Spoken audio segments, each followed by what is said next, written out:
Hello बच्चों, let's read this question. The question says mark the correct choice as. तो यहाँ पे हमें क्या गिवन है, स्टेटमेंट 1 गिवन है, स्टेटमेंट 2 गिवन है। हमें दोनों के बारे में डिस्कस करना है एंड देन सेलेक्ट करना है अप्रोप्रिएट ऑप्शन। हमें यहाँ पे अगर दोनों स्टेटमेंट करेक्ट होंगे तो आंसर हो जाएगा 1, दोनों स्टेटमेंट इनकरेक्ट होंगे तो आंसर हो जाएगा 2, स्टेटमेंट 1 करेक्ट होगा, स्टेटमेंट 2 इनकरेक्ट होगा तो आंसर होगा 3, स्टेटमेंट 1 इनकरेक्ट होगा, स्टेटमेंट 2 करेक्ट होगा तो आंसर हो जाएगा हमारा यहाँ पे 4। तो सबसे पहले यहाँ पे बात करते हैं अगर हम अबाउट की कॉन्सेप्ट। तो जो की कॉन्सेप्ट इस क्वेश्चन में यूज किया गया है that is surgical methods. Surgical method, तो सर्जिकल मेथड्स को और क्या बोला जाता है, टर्मिनल मेथड्स भी बोला जाता है, टर्मिनल मेथड्स।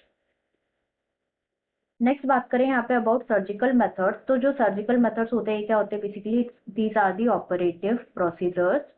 ऑपरेटिव प्रोसीजर्स है जो कि ब्लॉक करते हैं the passage of semen, passage of semen के पैसेज को ब्लॉक करते हैं इन मेल्स, वाइल ओवा के पैसेज को ब्लॉक करते हैं इन फीमेल्स। एंड टेक्निक को और क्या बोला जाता है, स्टरलाइजेशन प्रोसीजर भी बोला जाता है। This technique is also known as sterilization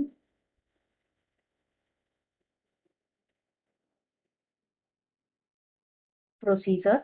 and जो स्टरलाइजेशन प्रोसीजर होता है इनको बोला जाता है vasectomy in males, vasectomy in males, while tubectomy in females, tubectomy in females. अब हम यहाँ पे स्टेटमेंट टिक कर लेते हैं। फर्स्ट यहाँ पे गिवन है कि जो सर्जिकल मेथड्स होता है ना ये प्रिवेंट करते हैं कंसेप्शन, तो ये बिल्कुल करेक्ट है, it prevents the conception.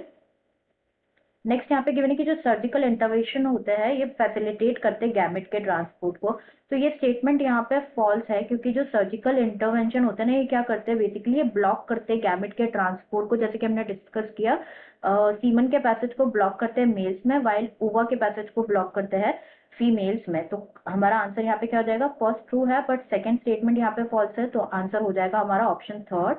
Answer will be option third, that is statement 1 is correct but statement 2 is incorrect. I hope you understood it well. Best of luck.